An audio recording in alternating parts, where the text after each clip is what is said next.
तो previous class में हम लोग जान लिए थे कि कोई अगर इलेक्ट्रोमैग्नेटिक वेव है, कोई भी ईएम वेव है, इलेक्ट्रोमैग्नेटिक वेव है, ठीक है, इलेक्ट्रोमैग्नेटिक वेव है, तो उसका इक्वेशन क्या होता था?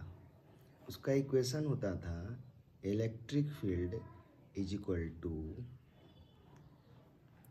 ई naught sine omega T minus के एक्स और magnetic field X comma T is equal to B naught sine omega T minus के एक्स। जहाँ पर ओमेगा टी और माइनस के बीच में अगर साइन प्लस है, लेकिन यहाँ साइन क्या है? माइनस है, तो इस माइनस साइन का मतलब है कि electromagnetic wave positive x direction की तरफ जा रहा है, ठीक है। और आगे से हम लोग केवल एक ही इक्वेशन को लेके चलेंगे, वो है इलेक्ट्रिक फील्ड वाला कंपोनेंट, ठीक है। हालांकि दोनों इक्वेशन ही क्या होता है? इलेक्ट्रोमैग्नेटिक वेव को रिप्रेजेंट करता है। Time varying space and time varying electric field and magnetic field component constitute electromagnetic wave. आगे से अब हम लोग इस पूरे टर्मिनोलॉजी को एक्सप्लोर करेंगे। तो ये माइनस साइन का मतलब है ये positive direction of x axis की तरफ जा रहा है, ठीक है। अच्छा, जहाँ पर के जो है एक कांस्टेंट है और इस के को हम लोग बोलते हैं 2 पाई बाय लैम्डा। क्या बोलते हैं? 2 पाई बाय लैम्डा। और ये जो ओमेगा है, ये है क्या? ओमेगा इज इक्वल टू हम लोग लिख सकते हैं 2 पाई इंटू फ्रीक्वेंसी, या लिख सकते हैं 2 पाई अपॉन टाइम पीरियड। और के क्या है? 2 पाई बाय लैम्डा है। तो अगर हम देखें के बाय ओमेगा का वैल्यू क्या आता है, तो के बाय ओमेगा का वैल्यू क्या आता है? के बाय ओमेगा का रेशियो क्या आता है? तो के बाय ओमेगा अगर हम करें तो क्या आ रहा है? ये के का वैल्यू है 2 pi by lambda divided by omega का वैल्यू है 2 पाई इंटू फ्रीक्वेंसी।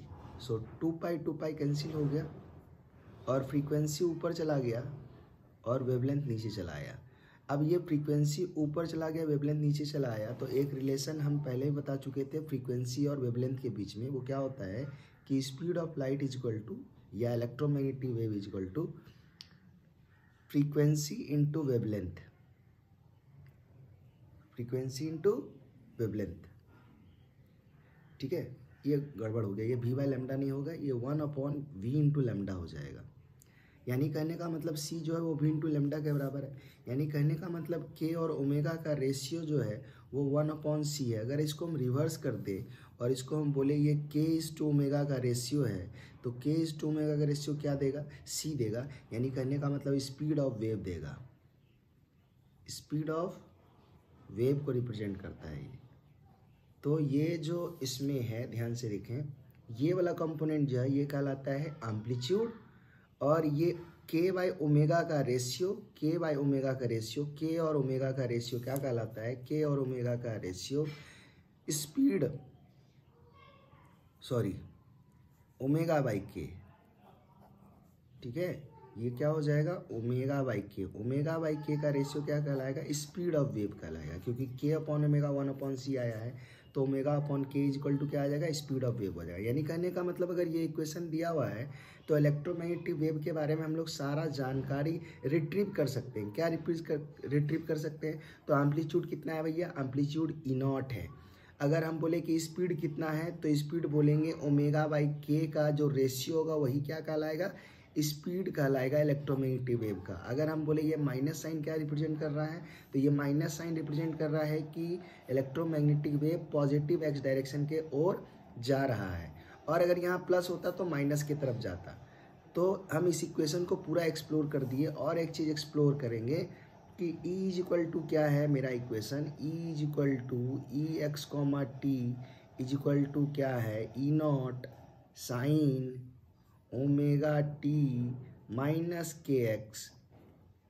तो इस पूरे टर्म को हम लोग क्या बोलते हैं? इस पूरे टर्म को हम लोग बोलते हैं फेज। क्या बोलते हैं? फेज, जिसको हम फाई से डिनोट करते हैं, फेज। तो ये फेज है। है ना। ये पूरा टर्म क्या कहलाता है, फेज कहलाता है। बात यहाँ तक समझ में आ गया, क्योंकि इस इक्वेशन के हेल्प से ही हम लोग डिफाइन करेंगे कि कोहेरेंट सोर्स क्या होता है, इनकोहेरेंट सोर्स क्या होता है। यहाँ पर हम कोहेरेंट सोर्स और इनकोहेरेंट सोर्स के बारे में इसलिए बता रहे हैं क्योंकि इंटरफेरेंस जो होता है, जो हम लोग इंटरफेरेंस फिनोमेना पढ़ना चाहते हैं, जानना चाहते हैं, जो कि यंग्स डबल स्लिट एक्सपेरिमेंट से हम लोग करते हैं उसको, तो उसमें एक्चुअली क्या होता है, इंटरफेरेंस होने के लिए सोर्स कोहेरेंट होना चाहिए। तो अभी हम बता देना चाहते हैं कि सोर्स कोहेरेंट और इनकोहेरेंट का क्या मतलब है।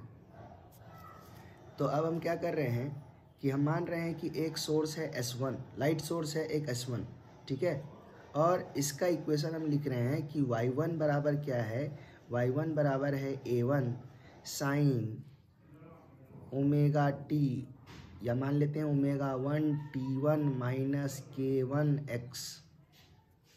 तो ये एक सोर्स है, लाइट सोर्स है S1, जिसका इक्वेशन जो है हम बोले थे कि हम इलेक्ट्रिक फील्ड नहीं लिखेंगे, इस तरह से लिखेंगे, इलेक्ट्रिक फील्ड की जगह पर y, एम्पलीट्यूड की जगह पर A1, ओमेगा ओमेगा ही है और k ही है। तो ये पहला वाला सोर्स है, इसीलिए 1 1 1 लगा दिए, तो ये पहला सोर्स है।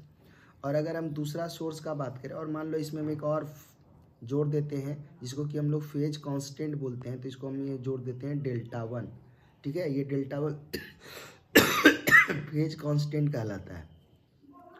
y2 का अगर हम बात करें तो y2 बराबर होता है A2 sine of omega 2t minus K2x plus Δ2 लिख दिए। तो इसका फेज कांस्टेंट Δ1 है, इसका फेज कांस्टेंट Δ2 है।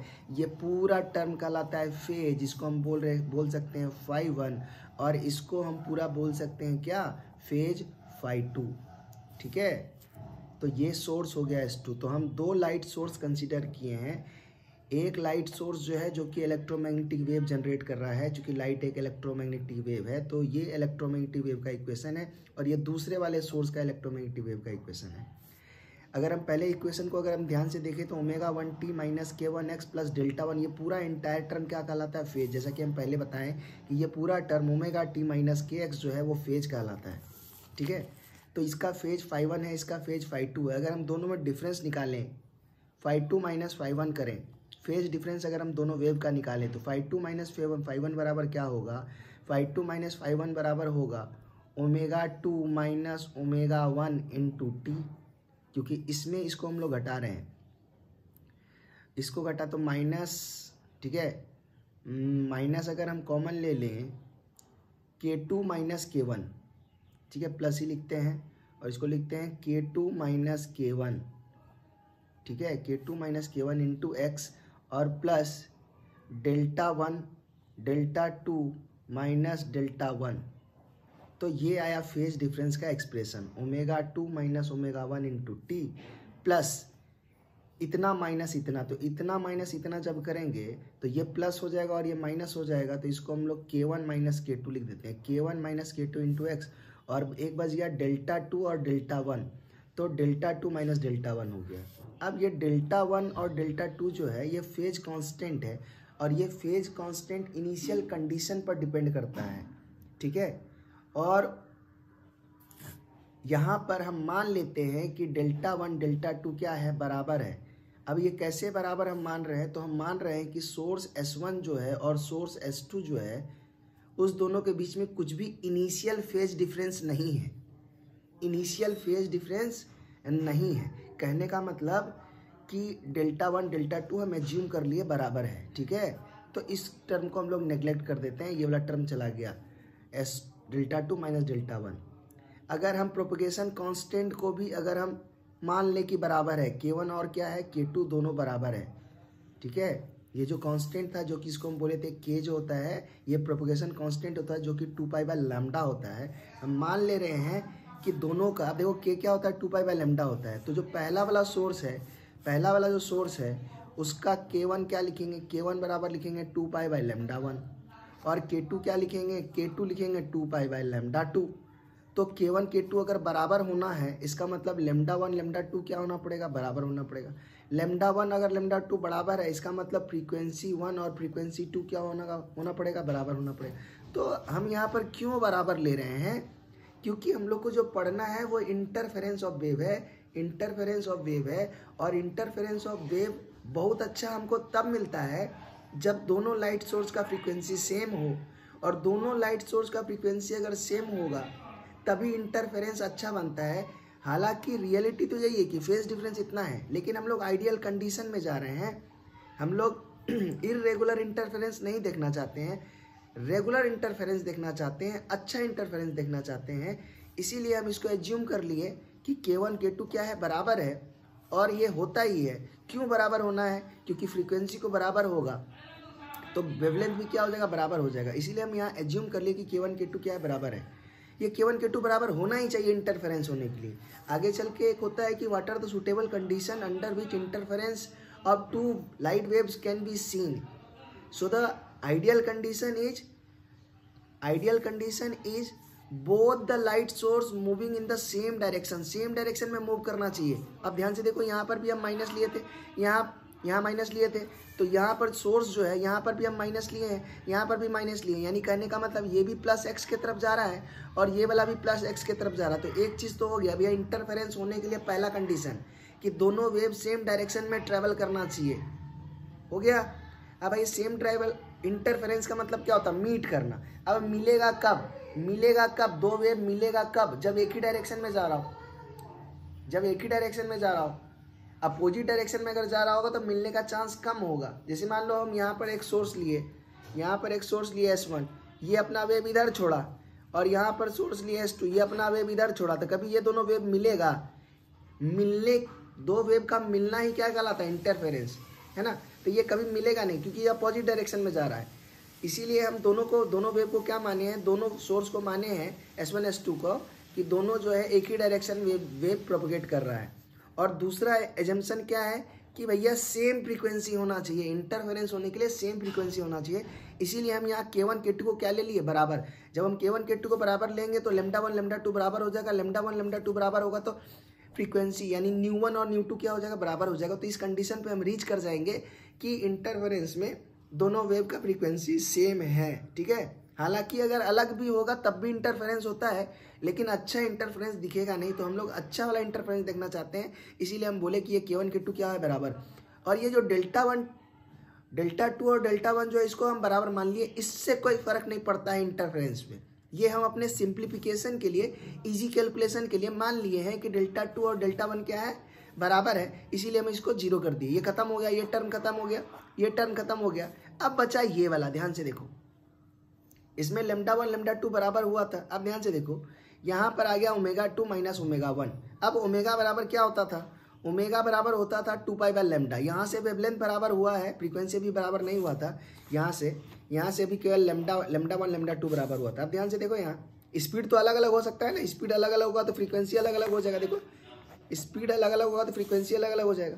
अब यहाँ ω2 माइनस ω1 है, तो ध्यान से देखो हम क्या बोल रहे हैं कि अगर ओमेगा बराबर क्या होता है, ओमेगा बराबर यहाँ बताए थे 2π/λ, 2π इंटू फ्रीक्वेंसी होता है, या हम लिख सकते हैं 2π/t।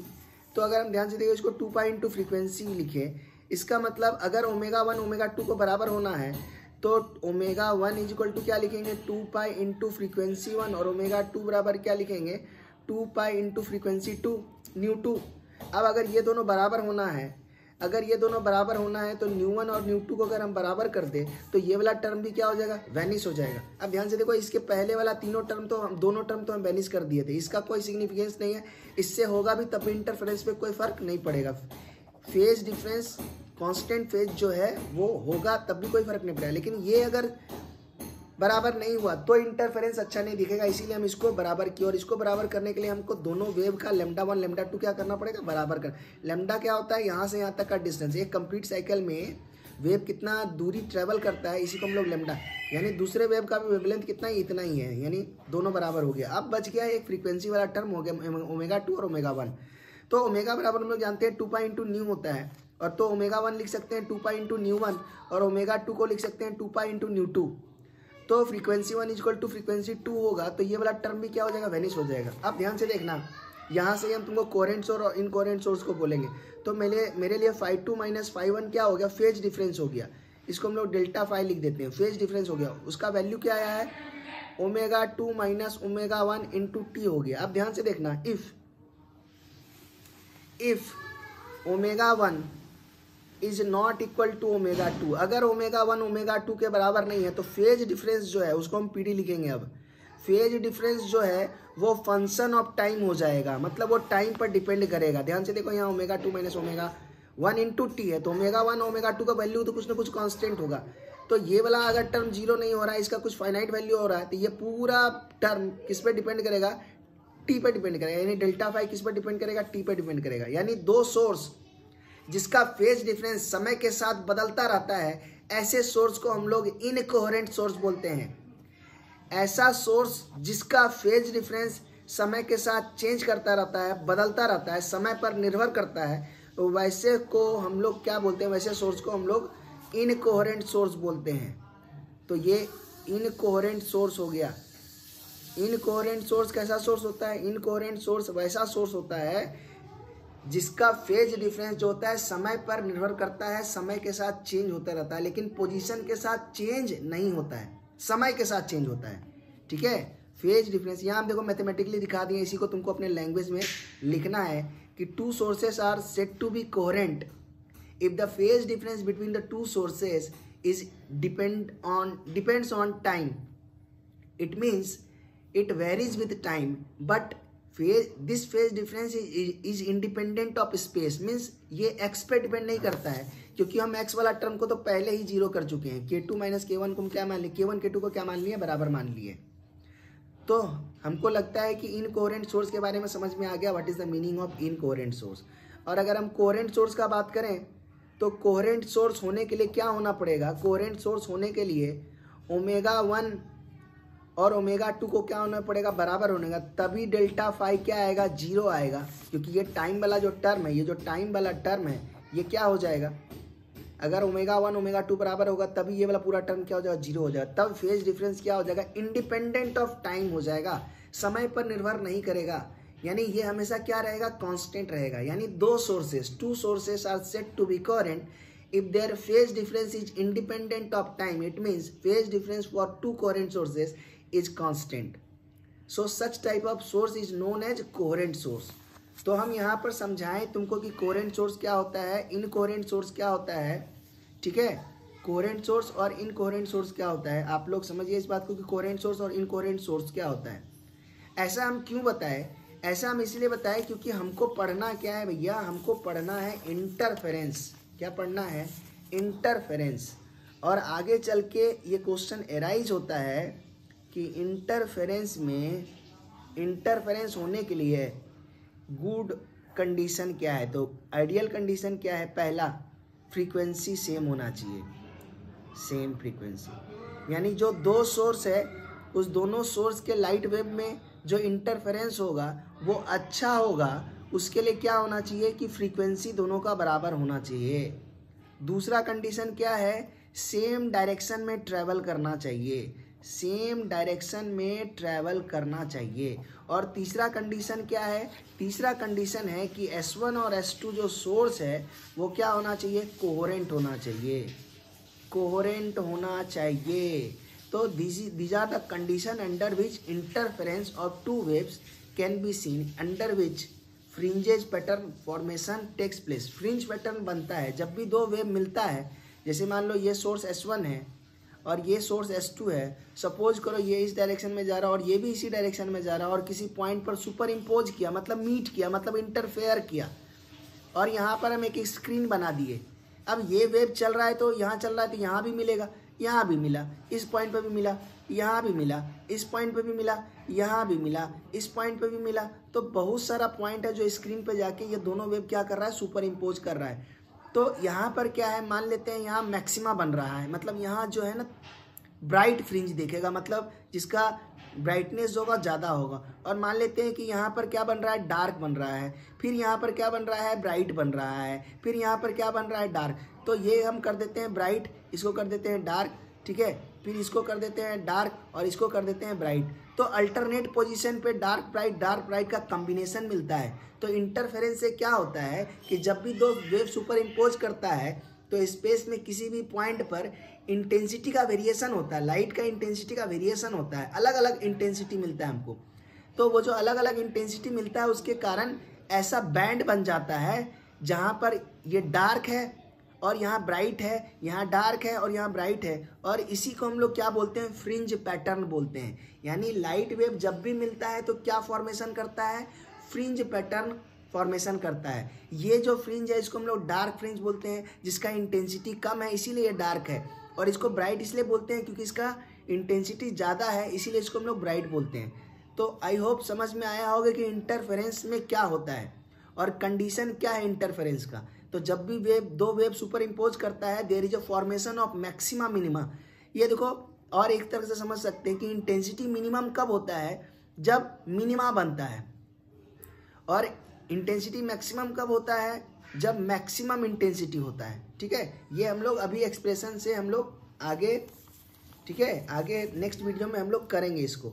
तो हम यहाँ पूरे से क्या बताना चाहते हैं, आपको क्या प्रिपेयर करना है, प्रिपेयर ये करना है कि क्या आप समझ गए what do you mean by coherent source, क्या आप समझ गए इनकोहेरेंट सोर्स। तो इसको अपने शब्दों में लिखिए, बाकी सब हम एक्सप्लेन कर दिए हैं एक्सप्रेशन के साथ। फिर क्या होता है कि कोई भी जो इलेक्ट्रोमैग्नेटिक वेव होता है उसका इक्वेशन क्या होता है, उसका इक्वेशन होता है EX, T। पहले भी हम बोल दिए थे, अब केवल हम इलेक्ट्रिक फील्ड वाला कंपोनेंट लेके चलेंगे। तो इक्वल टू लिख सकते हैं E0 sine of omega T minus KX। तो ये पूरा टर्मोलॉजी आपको पता होना चाहिए कि E0 क्या होता है, ओमेगा क्या होता है, K क्या होता है, ओमेगा बाई K का रेशियो क्या होता है, ये माइनस साइन क्या दिखाता है। मतलब इसको एक्सप्लोर करना है आपको इस पूरे वीडियो के दौरान, हम यही बताएं। तो ये वाला पहला बात पता होना चाहिए, दूसरा बात पता होना चाहिए, तीसरा आपको इस पे काम करना चाहिए, चौथा जो आपको काम करना चाहिए वो है interference. Interference, condition of interference के बारे में जानना है कि क्या कंडीशन होता है इंटरफेरेंस। तो हम यहाँ लिख दिए सेम फ्रीक्वेंसी, सेम डायरेक्शन, और क्या होना चाहिए, सोर्स क्या होना चाहिए, कोहेरेंट होना चाहिए। आगे वाले वीडियो में हम बताएंगे कि जब इंटरफेरेंस होता है तो ये डार्क क्यों बनता है, ब्राइट क्यों बनता है। अभी तो हम इन्फॉर्मेशन दिए कि यहाँ डार्क बना यानी यहाँ मिनिमम इंटेंसिटी है, यहाँ ब्राइट बना यहाँ मैक्सिमम इंटेंसिटी है। तो ये जो मैक्सिमा मिनिमा का जो फॉर्मेशन हो रहा है इसको हम लोग इक्वेशन से समझेंगे। और ये वाला जो इक्वेशन था ये बहुत इंपॉर्टेंट है कि फेज डिफरेंस φ2 माइनस φ1 जो है वो ω2 माइनस ω1 होता है, इनटू टी होता है। ठीक है, ये पूरा टर्म जो है इंपॉर्टेंट है क्योंकि यहाँ से हम एक रिलेशन निकालेंगे, वो हम यहाँ बता रहे हैं। फेज डिफरेंस भी बहुत इंपॉर्टेंट क्वांटिटी है। तो हम फेज डिफरेंस का अगर हम बात करें, phase difference between two wave, जिसको हम लोग क्या बोलेंगे, डेल्टा फाई बोलेंगे या सिंपली फाई बोलेंगे। ठीक है, तो डेल्टा फाई क्या है, phase difference, that is φ2 minus φ1 है, φ2 माइनस φ1 है। अब एक चीज़ ध्यान रखना है कि ये फेज डिफरेंस जो है दो कारण से हो सकता है, नेक्स्ट वीडियो में इसको बारे में बताएंगे। इसीलिए हम यहाँ पर क्या बताना चाहते हैं कि ये सारा टर्मोलॉजी आपको पता होना चाहिए। What is the meaning of phase difference, what is the meaning of coherent source, what is the meaning of incoherent source, what are the suitable condition for sustainable interference. Sustainable interference बनने के लिए क्या condition है, phase क्या होता है, phase constant क्या होता है, स्पीड ऑफ वेव क्या होता है, किस डायरेक्शन में वेव जा रही है, एम्पलीट्यूड कितना है वेव का। ठीक है, वेवलेंथ अलग अलग है या वेवलेंथ सेम है, ये सारा बात आपको पता होना चाहिए। तो आगे जो हम नेक्स्ट वीडियो बनाएंगे उसमें जो इंटरफेरेंस के बारे में बताएंगे वो इंटरफेरेंस बहुत क्रिस्टल क्लियर आपको समझ में आएगा। आपको इस पे काम करने का ज़रूरत है। हम टर्मोलॉजी सारा लिख दिए हैं कि आपको किस पे काम करने का ज़रूरत है। काम करने का ज़रूरत है, कोहेरेंट पे काम करने का ज़रूरत है, इनकोहेरेंट पे काम करने का ज़रूरत है, मतलब आपको एनालाइज करने का ज़रूरत है। पढ़ने के बाद आप उसको मंथन कीजिए कि आप वहाँ क्या से, आप जो पढ़े हैं उससे क्या कंक्लूड कर पा रहे हैं, आप क्या समझ पा रहे हैं। That conclusion is very important for the next incoming lecture. आप जितना अच्छा से इस लेक्चर को प्रिपेयर कीजिएगा, नेक्स्ट लेक्चर आपको उतना ही अच्छा लगेगा, उतना ही अच्छा महसूस होगा, लगेगा कि हाँ हम फिजिक्स जान रहे हैं, लाइट को हम समझ रहे हैं, ये सब बहुत आसान है।